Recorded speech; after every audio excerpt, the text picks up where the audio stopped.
3, 4.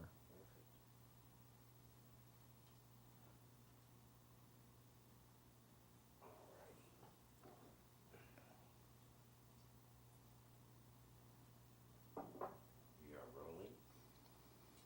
This is tape 3 of 3 at the moment. All right. Where were we? We were in Bearden, Tennessee. I'm about to complete the 9th grade and have been having some trouble as a damn Yankee All right. from a rowdy element of the school, generally the dropouts. There were a lot of kids that dropped out about 16 to go to work for bootleggers, and they carried guns and they ran alcoholic beverages in from North Carolina. Asheville was just over the Smoky Mountains, and they would be employed that way. But and they were the older brothers of some of the people that didn't like me. So one night when Tom and I were walking along Kingston Pike, car passes by and a shot's fired. So it was that kind of thing. Missed us, but then after we had been taken out into the country that night and slapped around, and we had assured them that we had no sympathy for the North at all, that we were from California, that certainly whatever they thought must have been right. And so we were not what they accused us of being, which was nigger lovers and that kind of thing. So they left us. So I kind of analyzed my reaction, and it was the same with Tom Underwood, because for about 3 days we were just sort of numb. And then on the 3rd day we started getting very angry about this and resolved it would never happen again. So we both had hunting knives. So we started carrying those to school. You wore jackets because it was chilly, and you could put a hunting knife at the very back of your belt so that it didn't show. So you carried it around your back. So we carried those knives after that. And one night we were, there was really one church in town, the Baptist church, and that's where everybody went. All the locals went. And the girls that we were taking out, the Wilma and Marilyn Giffens, sang in the choir, and Wednesday night was practice night. So we had arranged to pick them up after choir practice, just to walk them home and spend a little social time. So as we were walking down Kingston Pike from the church, the sidewalk ahead is crowded. There have been some of these louts that were hanging out together, and they were blocking the sidewalk. To the left of them was Kingston Pike, which had traffic on it. You had to step down and get around, step off the curb and so on. So, and the other side was sort of a cement wall, so it was narrow going there. So as we approached the group of louts, Tom and I looked at each other and basically made the same decision. We each took out our hunting knives, and a path parted in the group of fellows there. So we passed and went on. That was a Wednesday night. On Saturday, came the day that we were supposed to leave Bearden. My father had decided he didn't like living in Tennessee or Bearden. I think my mother was not too happy there, and we were living in a motel, and so naturally I had never told any of this, what was going on, to my parents, because who knows why, but you don't do that, I think, when you're 14. So anyway, my father had found out through the union where they needed electricians, and that seemed to be in Flint, Michigan. So we left Knoxville. We drove to Decatur to visit my grandmother, or grandparents probably. I guess it was, yeah, I think my grandfather was still alive. And then we went up to Flint. And I resolved at that point I was never going to do make the mistake I had made in Bearden by being this peaceable fellow. So if anybody looked cross-eyed at me, I was ready to fight when I went to Flint.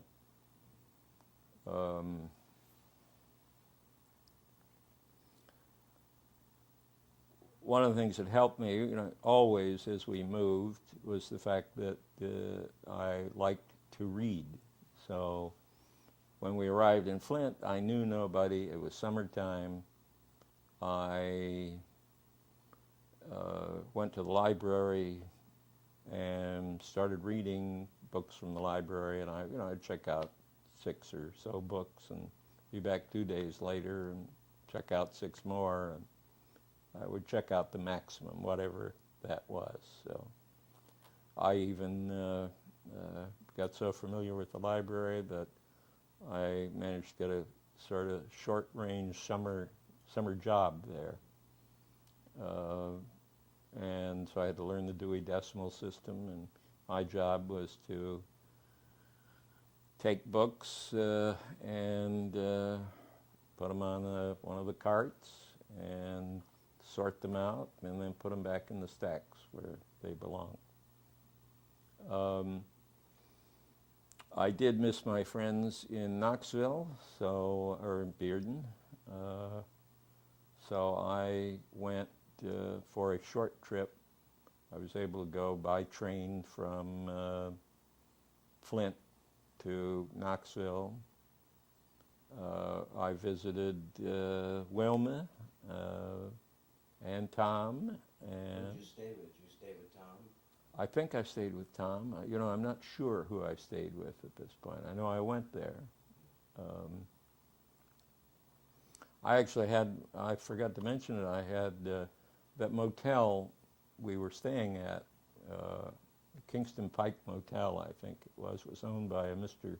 Fouché. I think the first job I had was at Christmas time while we were there, when the normal night manager, who was a student at the University of Tennessee, he'd gone home on vacation for a week or 2, perhaps, and I'd gotten to know him fairly well, and he recommended me, so I was night manager at this motel. 14. Night manager, okay. Yeah, so, and I had to be very careful about who I admitted, because the main requirement was that they had luggage. So if they were checking, if they didn't have luggage, clearly they were not legitimate travelers. So anyway, I visited Wilma, came back on the train to Detroit. My parents met me, and I think it was August, what was it, 14th or 15th? Anyway, it was the day Japan surrendered. It was VJ Day. We drove from, that was 1945, we drove from Detroit to Flint in the midst of all this cheering and demonstrations and you could get gasoline at a gas station now because everybody had thrown all the regulations to one side in the spirit of the day. So that was a big day. So I started, I know what I got another job during the summer setting bowling pins at a bowling alley in Flint. I got acquainted with a few people, and I was talking about what I wanted to do at the school, and I wanted to get on the newspaper or do various things. And I was told by everybody, forget it. The school, Flint Central, is run by the 400. It's the rich kids who run everything there. So don't even give a second thought to being able to do anything. So anyway, I enrolled.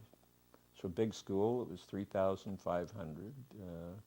This was, 1945 in the fall. And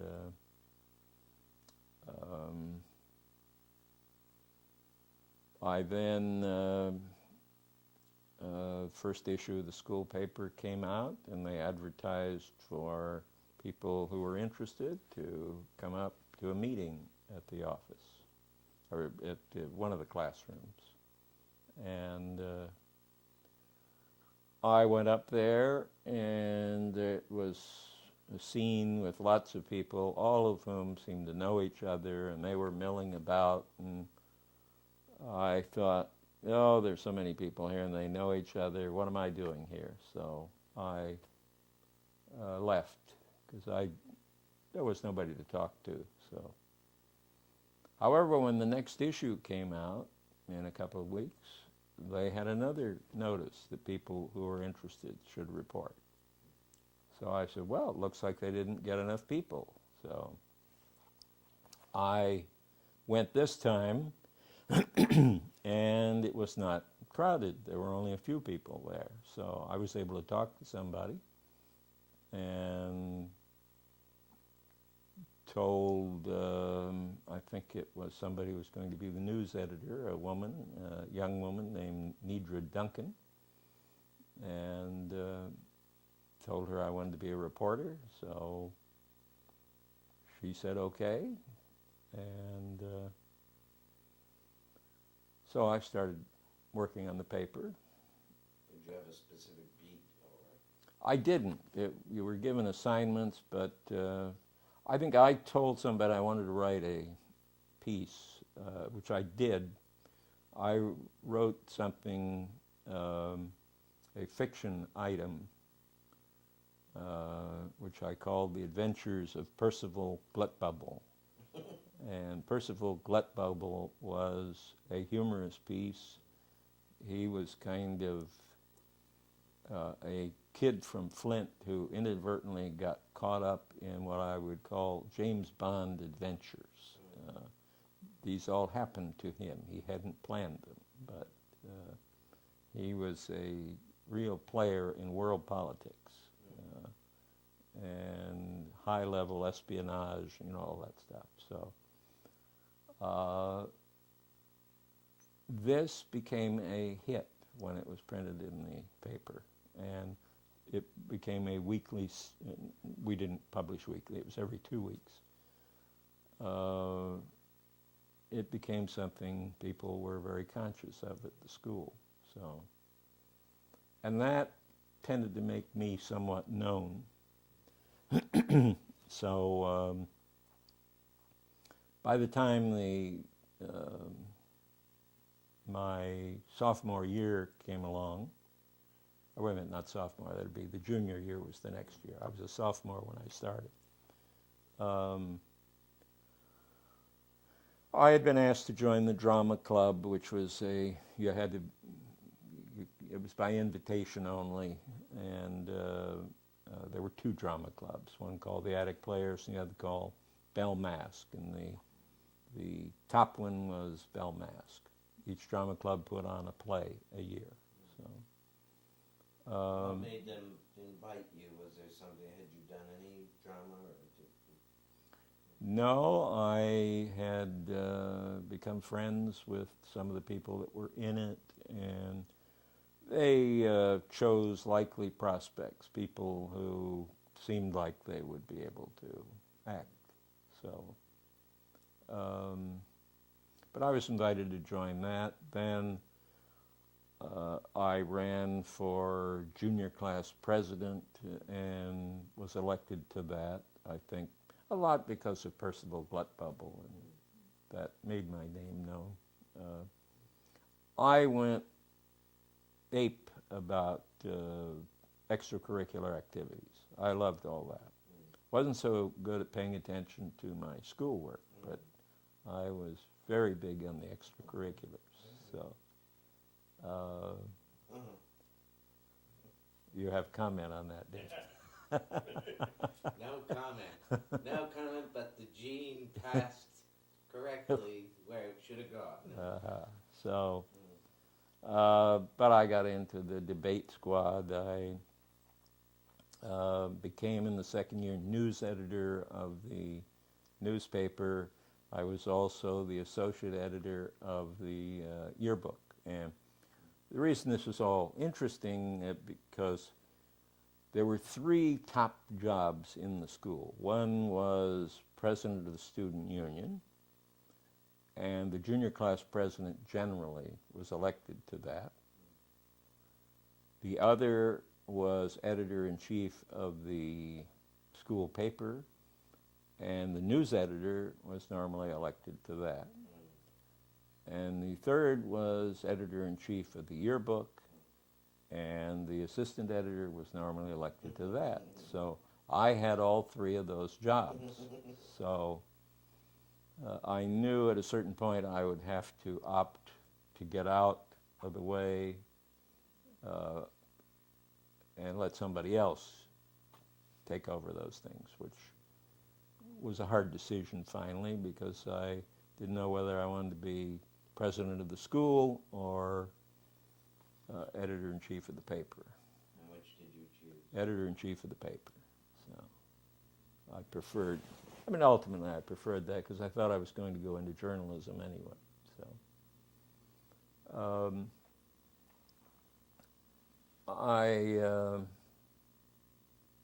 the 11th grade was,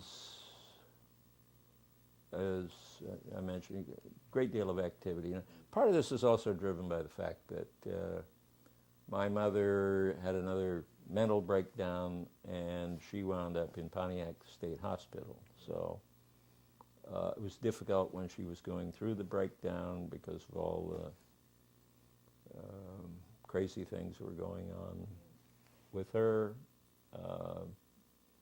and it was difficult to to be involved with the process of having her by court order put there, because nobody who is in that condition cares to be confined. They think they're in terrific shape, and it's difficult. I had to show up, I think, before the judge with my father to say that she wasn't behaving right. So, and was she in the court as well, or no? yeah. Oh, God. Oh. So, and then, that period of time, I never wanted to see her again. It was just so traumatic, everything. And this had been going on and on because she was either in a depressed state or a manic state. The depressed state was bad, the manic state was worse. So, in the manic state, they're ready to conquer the world, but, totally irrational. No sense of money or obligation or duty or, anything. It's just, but anyway. And I suppose one of my hard times always was visiting her, whether that was at Camarillo when she first went in and we visited her, which, you know, you got all the loonies around. So, How often would you go visit? generally toward the end of her stay, because there wasn't much point in it early on. It was after she had become more rational again. But you know, you approach the mental hospital and you hear the screams of the patients and the bizarre carryings on, and so that was traumatic, I would say. So How long was she in there? several months. Oh, so it's significant amount of time. Yeah. You know, that was back in the days before the drugs, before lithium and things that could at least temper these mood swings. I came to the conclusion early on that the whole mental illness thing was chemical, that I could see it in her, and it had to be some kind of chemical imbalance, and I figured that out long before they came up with the drugs later on. So, basically because what I could observe was psychiatrists were useless with the really insane. People who had a real mental problem, psychiatrists had no record at all of being able to cure anything. Psychiatrists were very good at dealing with people with minor neuroses. So, anyway, I think probably all that activity and everything that I did was some kind of just getting away from all the other things that were on my mind. So,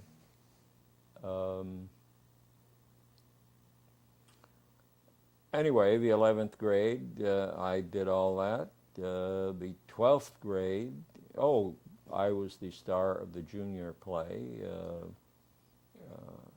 and What was it? it was called Spring Green, and when I say I was the star, I didn't have the largest part, but I had the flashiest part.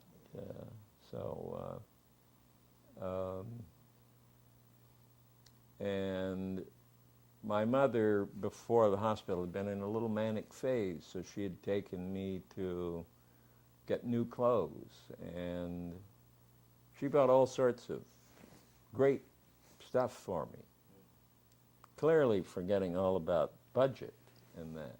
So, but I was very well wardrobed in the 11th grade after she was in the hospital and so on. So, and that wardrobe worked very well in the play, so because my character was a flashy guy who was a hit with the girls and that.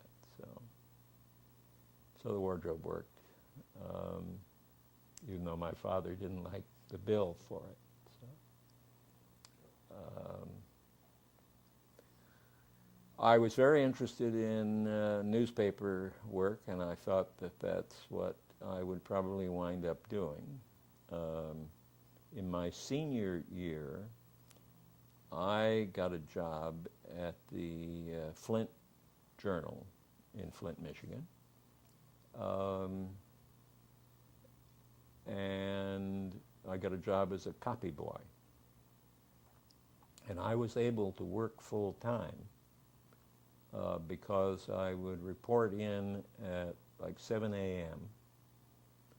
and work until around the time the first edition came out, which was, I don't know, 12:30, 1 o'clock. And I could get to school and take my classes in the afternoon. So it worked out well. I got great experience that way, working in a newspaper. I had a role in the senior play. We did the Barretts of Wimpole Street, and I couldn't make up my mind whether I wanted to play Papa Barrett or Robert Browning. And as it turned out, I was doing so many things that I wound up not being in the senior play because I just didn't have time to attend rehearsals. I was working on the Flint Journal. I'd get in there at 7 o'clock in the morning. I'd have to get the wire photo stuff that was sent through from Detroit. I had taken over from the photographers, and they were happy that I would get in there at 7 o'clock and get on the wire and get this material and develop the pictures that came through. And then I graduated in June. 46, June 46? 48. June 48. Yeah. I started in 46. I mean, whatever year that was, 45, 46.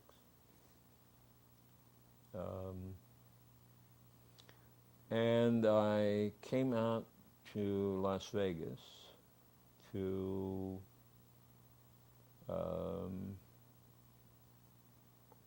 stay with my grandfather. And I stayed with him, Grandfather Price. Why was that? I wasn't sure what I was going to do. I wanted to make up my mind where I was going to college. I wanted to go to college. I didn't have any money. So I went to stay with him. I got a job at one of the hotels. Which hotel? The El Rancho Vegas, which no longer exists, but there were two hotels on the Strip at that time. One was the El Rancho Vegas and the other was the Last Frontier. All of those hotels, were mob involved. So the El Rancho Vegas, in years later, had a big fire and went out of business and never got back into business again. But when I worked at it, it was a resort hotel. There was gambling at night. What was your job? What were you doing at the hotel? I was a busboy. So it was very hot in Las Vegas. I would take the bus from North Las Vegas, where my grandfather had this little shack. He was an artist, and he would paint murals in the bars. Or if he couldn't get that, he might paint a sign for them. So, and I would, clear tables around the pool. And I did that for a few weeks, and then I moved to LA. So I wanted to check out Los Angeles City College, see if I could go there. So Meanwhile, Gaggy's in Flint. they're in Flint. I'm out, I go to LA, and I stayed with the family of a friend. In grade school in Glendale, one of my best friends was George Preston, and George Preston was a very smart guy. And he and his family, they were Christian Scientists, and I knew them because we sometimes went to Christian Science services. So, but George had been accepted to Yale from Hoover High School in Glendale, so he was going east. And I remember they wanted to find out from me what clothes he would need, because on the West Coast you wore jeans. And certainly at that time you did not do that on the East Coast. You wore slacks, you might wear a jacket. So I filled George in and his parents what kind of wardrobe he should have. I stayed with the Prestons after George went east to Yale because I got a job at the Bank of America, the central branch, which was was at 7th and Olive. And it was a swing shift job, so I worked from 4:30 in the afternoon till about midnight. All the checks from all the branches all over the LA area would be sent in to the central office. They had to be resorted and sent to their proper destination. And I was a checker, so a checker had to go, in this central office there were machines that women sat at sorting these checks. And if they got bundles of checks, they would sort them all, run a tab.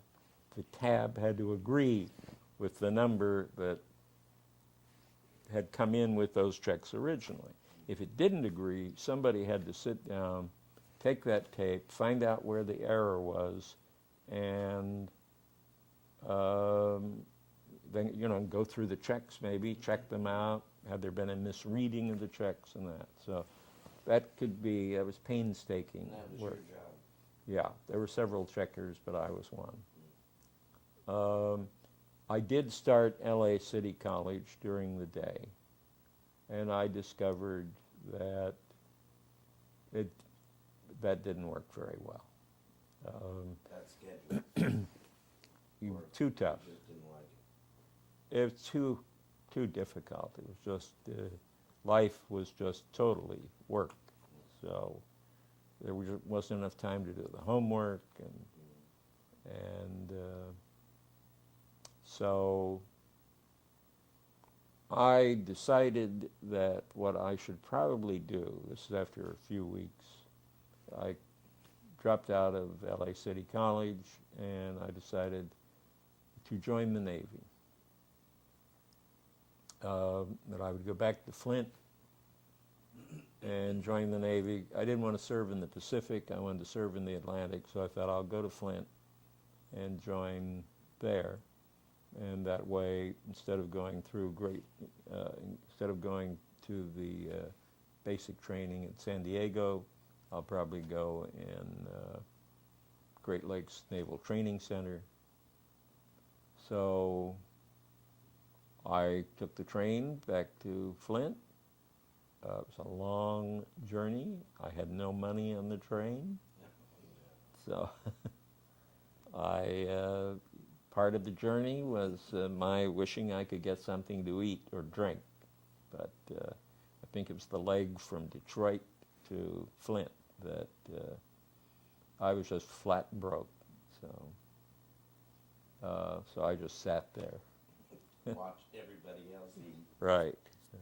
So I did in November enlist on a special enlistment. There was a 1-year enlistment.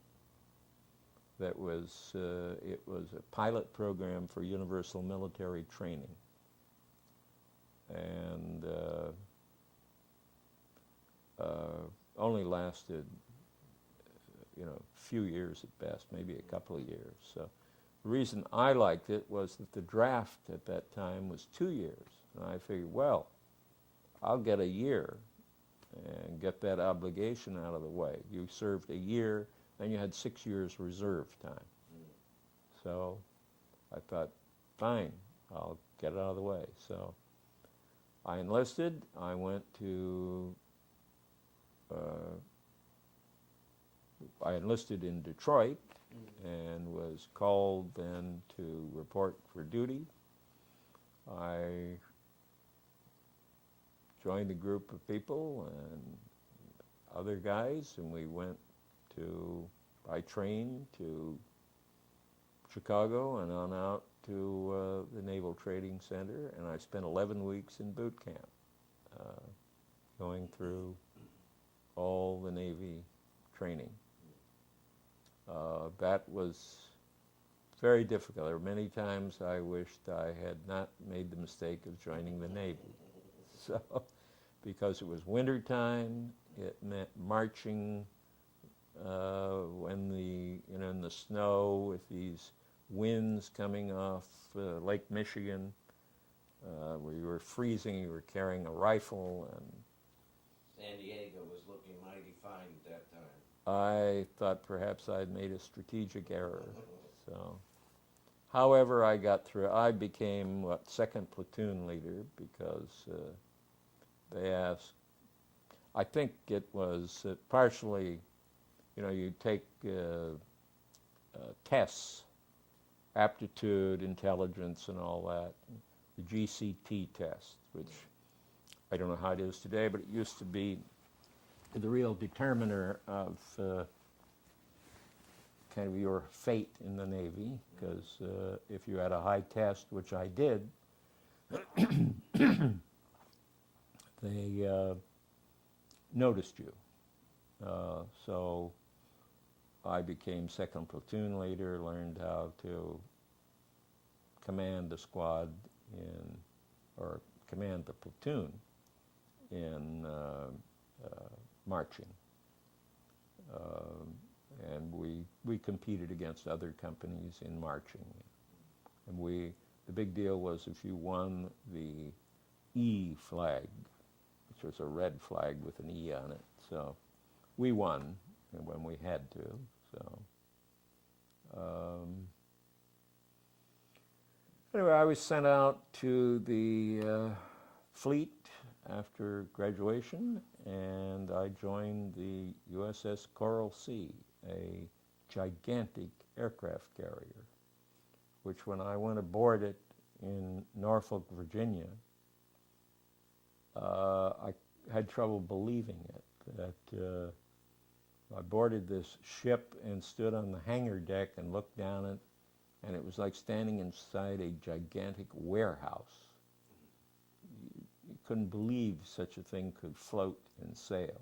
So, but it did, of course. So.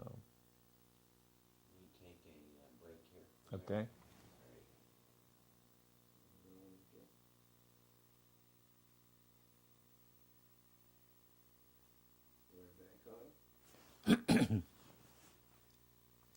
When I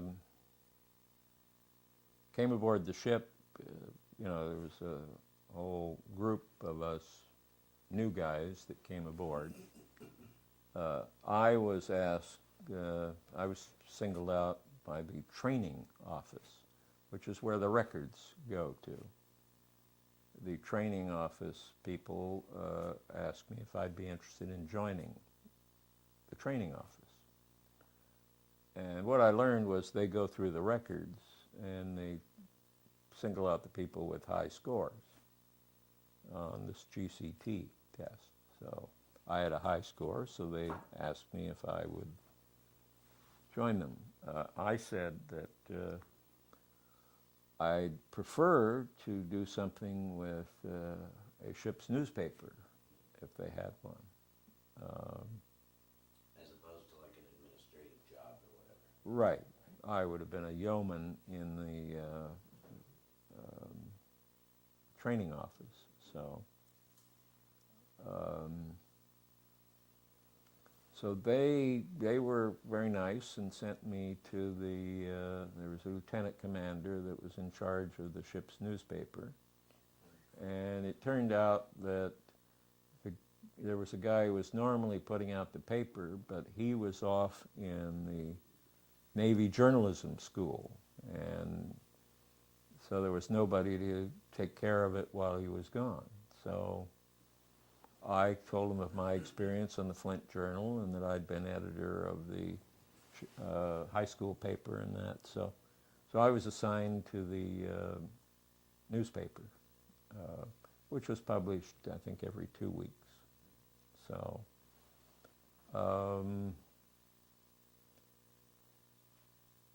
then the guy who'd been at journalism school returned, and we went on a shakedown cruise to the Caribbean, and we went to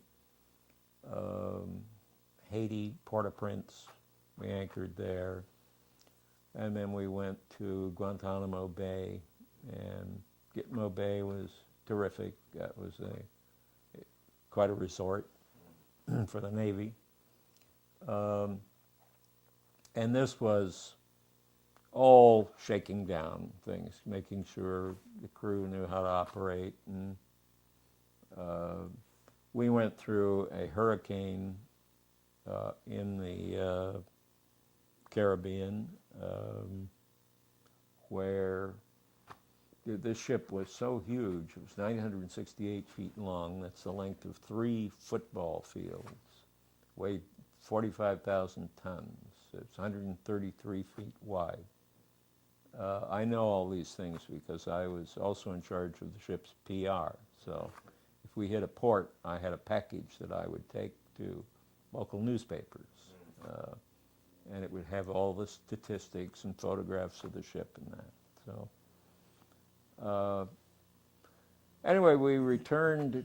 Oh, I was about to say, we went through this hurricane, which was, our flight deck was 80 feet above the water line. And during that hurricane, I went up to the signal bridge and I was looking out there because we were taking on green water over the flight deck.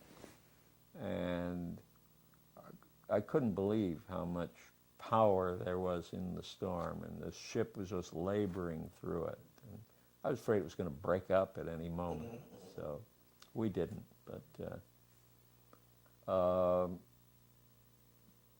the editor of the paper had returned, and as we were getting back to Norfolk, Virginia, our home port, he put out an edition of the paper, and he had some offensive joke in it. And he got fired. And I was made the editor with new provisions. Now, before it went to print, had you seen this offensive thing? And I had not seen it. I had not been part of it.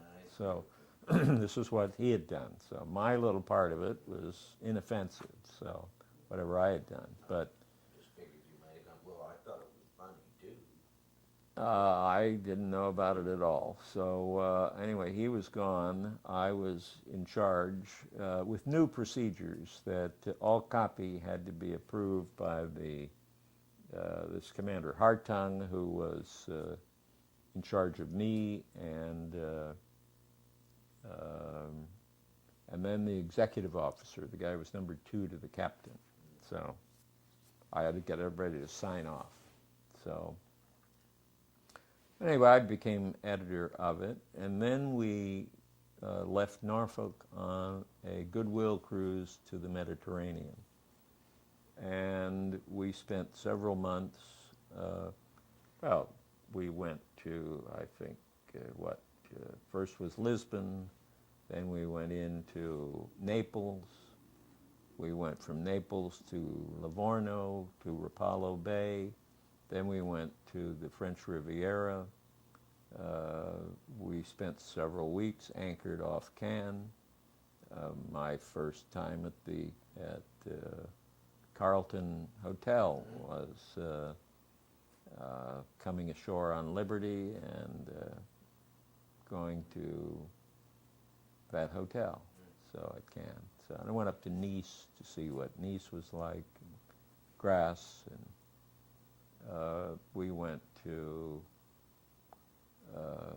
Malta, and then on, we went in as far as Istanbul, so I was in Turkey, and then in Greece, we were at Piraeus, and I took the electric train up to Athens and went to the Acropolis, and I ran into a Greek guy on the train who was trying to learn English. He was looking at an English-Greek dictionary, so we spent the day together. He took me to his house. I met his mother.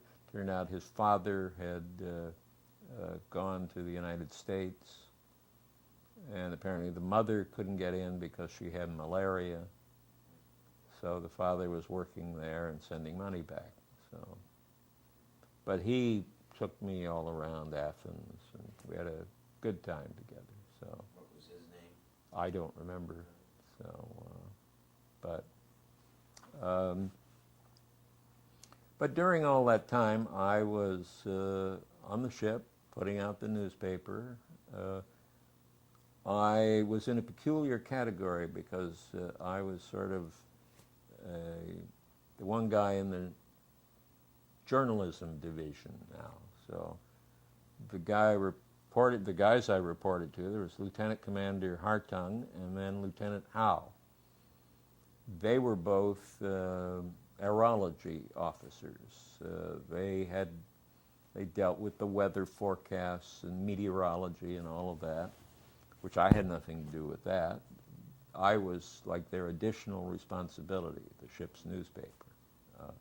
But since I was part of them, what I had to do was during general quarters, I had a battle station. My battle station was in Air Plot. Air Plot was the brain of the ship. It was where all the landings and takeoffs were controlled. There was a big board with a posting of the planes, and you had to mark which ones were up in the air, which ones were coming in. And they had telephone talkers. You would have these earphones on, and you would be told what had just taken off or what was just landing. And then if you were assigned that duty, you had to be on this big clear plastic board and write backwards on it to write what was up or what was down. They put me on that once. I got so confused because these things are coming in. It's this off, that down, and it's so I got it all screwed up. They never put me on that again. So. What was the usual position for you in there? Well, they tried me on a number. I was not the best because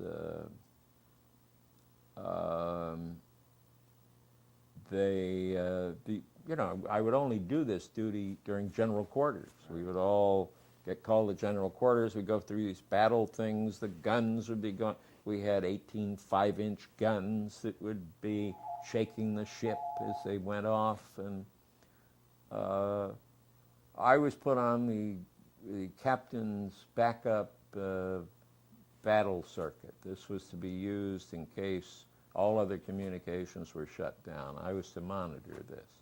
I think they were putting me kind of out of the way. So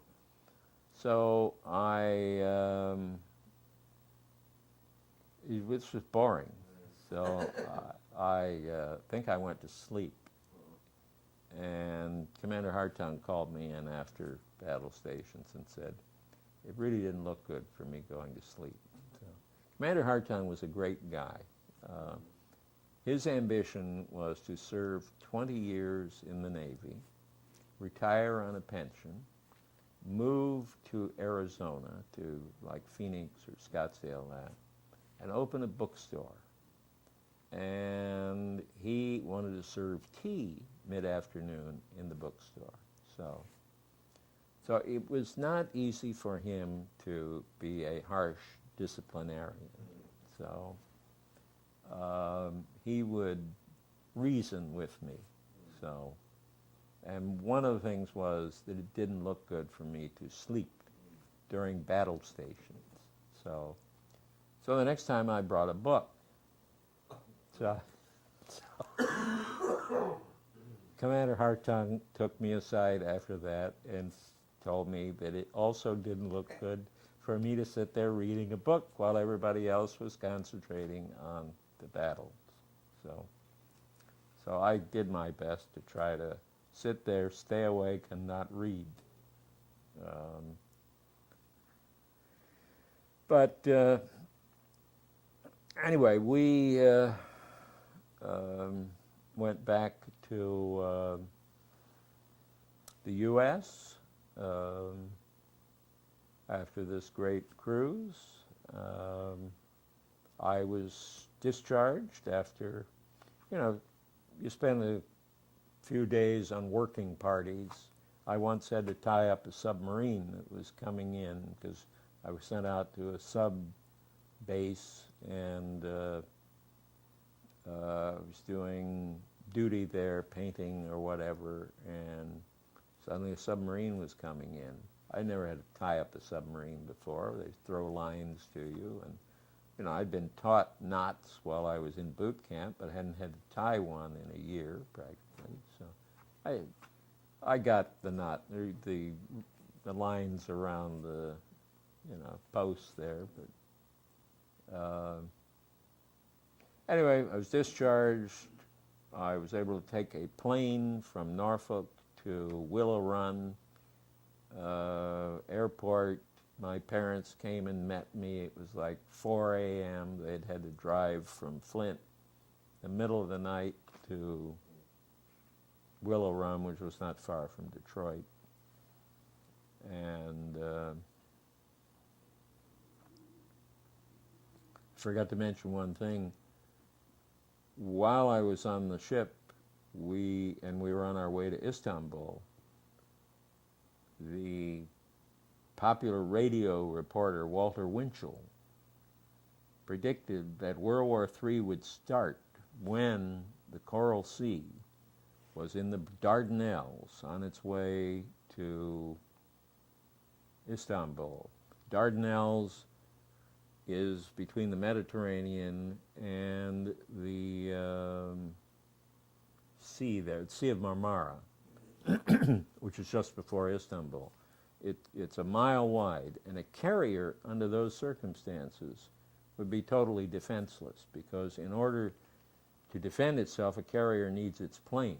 And to get the planes into the air, the carrier has to turn into the wind, get up to cruising speed, get that wind across the deck, and then the planes can go off.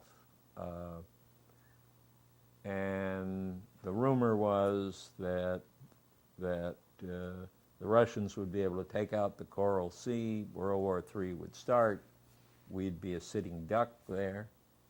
So we'd heard this, so when we went through the Dardanelles, all of us were on deck looking, waiting to see, you know, we couldn't have fought them, we would have just taken it. So nothing happened. But anyway, I came back to Flint. I've been saving my money.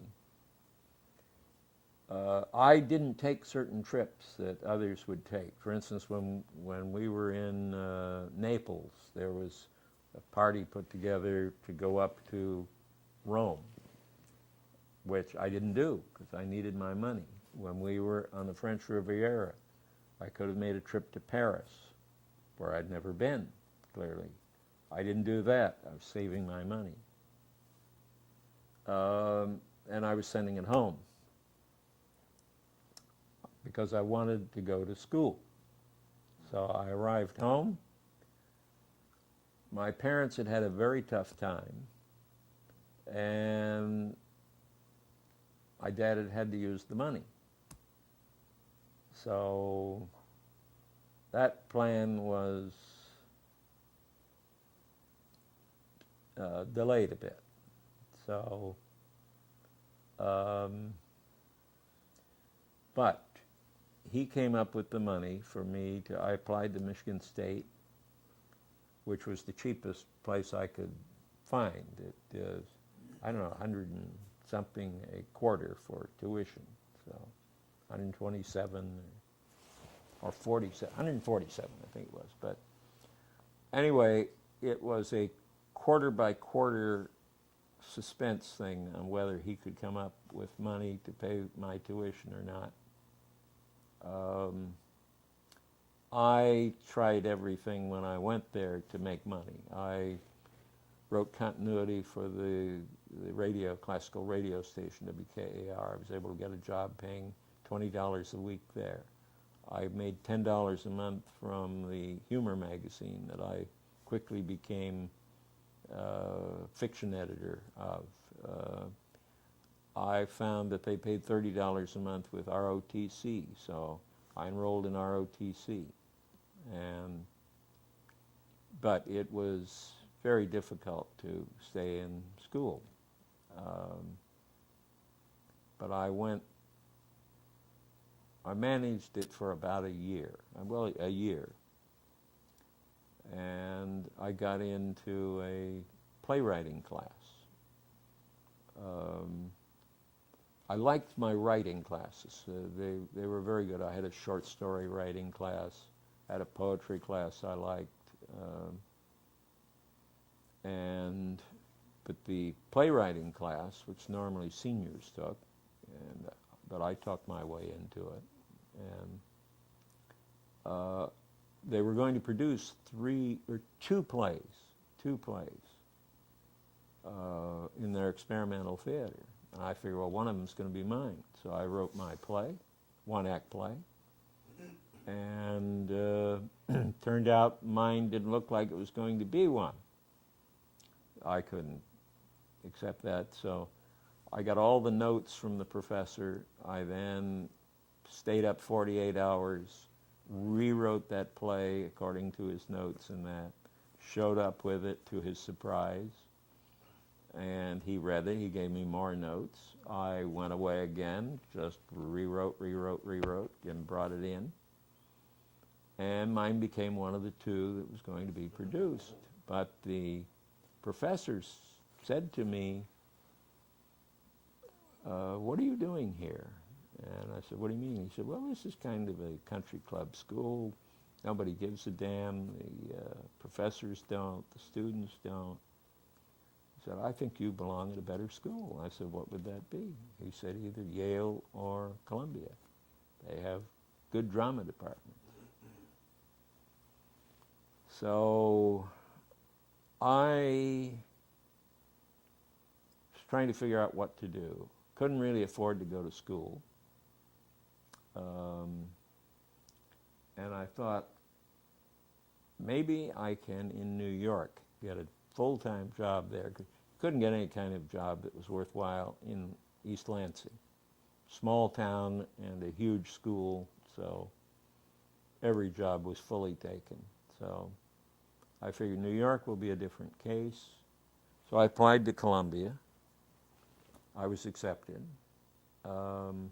The other thing that happened at that point, though, that nearly screwed me up was that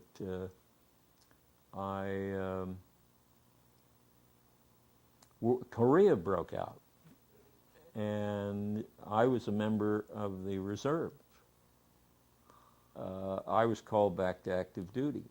I was in the inactive reserve. And so I went to the major that was in charge of the Army ROTC that I was taking. And I said to him, look, I seem to be a member of the Army and Navy at the same time here, and I'd much rather continue with ROTC. He said for me to give him my paper and he would handle it. So he did. I was supposed to report like October 4th to Great Lakes Training Center again. October 2nd, I got a discharge from the Navy. So when I moved to New York and enrolled at Columbia, that was the end of my obligation to ROTC, because if you transferred to a school that didn't offer ROTC, you were no longer obligated to take it. So as it turned out, I was out of the Army too. So anyway, I found out quickly at Columbia that, again, I couldn't work full-time and go to school. How long were you at Columbia? A matter of weeks. Yeah, not a semester. Because, I mean, while I was at Michigan State, I'd done everything to try to make money. I had a job on the assembly line at Chevrolet Motor number 2 in Flint, and worked one summer there on a grueling assembly line kind of thing. And I made very good money from that. That's how I was able to come back to school. And that at Christmas time, I got a job at the post office and worked there. But it was a real struggle always to try to get any money. Fortunately, in New York, looking for a job, number one, I went to every newspaper, couldn't get a job. I did the Associated Press. There was a promise that I was there in February, and in April I could get a job as a police and fire reporter. But I had to eat between February and April, so I kept looking. I went into the story department of CBS at 501 Madison Avenue, and there was a young woman sitting at the reception desk there, and I said to her, "Tell me, how does one get a job here?" And she said, "I'm leaving. Do you want mine?" I said, "Sure." So she sent me over to personnel. Personnel gave me a typing test. Well, another thing in the Navy, by the way, for Commander Hartung was type intelligence reports, which you had to type single space, these long legal-sized reports, and you could only have 2 erasures a page maximum. So if you made a third mistake, rip out the paper, start over again. So I learned to type fast and well there. So I took a great typing test. Personnel sent me back a great recommendation. I got hired. So. I'm running out of tape, so we're going to have to. All right.